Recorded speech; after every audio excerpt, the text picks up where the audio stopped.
Hello guys, good morning. May nakita kong yung isang vlogger dito sa Saudi. Nag-comment siya about sa yung mga mga kababayan natin na nag-sideline. Yung dito sa yung ng mga pasahero. Hindi ko lahat hindi ko nila lahat.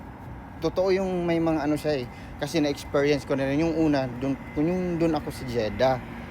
Yung galing kami sa Balad. Oo. So, nag-usap kami, ganun yung pamasahe, alam niya yung lugar. Pagdating doon sa malapit sa lugar namin, ganun na siya, nagkwento na siya. Medyo malayo pala dito, boss, ganun siya. Pagbalik ko, wala na akong pasahero, so alanganin. Kaya mabigyan, naman, yung dagdagan nyo naman ng kunti. Ganun yung style. Dagdag. So, hindi kami nagdagdag kasi yun naman yung usapan Much better na nga yung ibang lahi yung kausap sa mga ganyan-ganyan.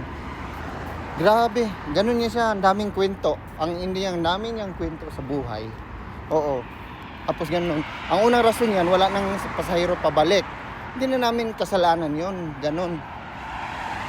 Di ba? So yung pangalawa, dito. Nag-experience ako dito sa Riyadh. Dito na ako sa Riyadh Ganun din, sa Pulo ako galing. Alas 7 ko kasi ko ng kontrata. Anong tawag nito? Verify ako ng contract. Galing ko Pulo, sa Panorama lang ako Siningil ako ng 20. Nagmamadali ko kasi may mga photocopy ako na hindi kailangan photocopy pala yung kailangan ko doon. Pero yung machine ng kasi may nagpa-print sila doon wala naman, sinasira daw. So bumalik ako ng kasi dito ako nagtrabaho dati sa Panorama So bumalik ako, siningil ako ng 20. Wala akong choice kasi walang taxi Tagal ng taxi, kailangan kong magmadali kasi may pasok pa ako. Magmamadali ako para makapag-photocopy ko. So, sinila ko ng 20. Di ba, Hindi siya kasi, yun pa rin ang rason. Wala silang pasahero pabalik. Ganon. So, totoo yung sinasabi niya minsan. Kaya hindi na ako sumasakay ng yung mga kababayan natin. Never akong sumakay kasi taas maningil. Sa ibang lahi ako minsan pero mostly talaga sinakyan ko taxi na lang kasi mas yung taxi talaga.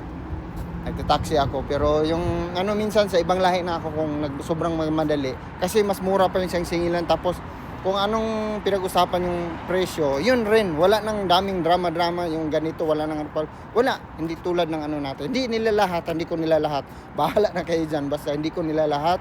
Pero naka-experience ako 2 beses kaya never na akong sumakay yung kababayan natin dito na nag-alok ng mga sakay-sakay ganyan. Never ako Yun lang. Maraming salamat. God bless.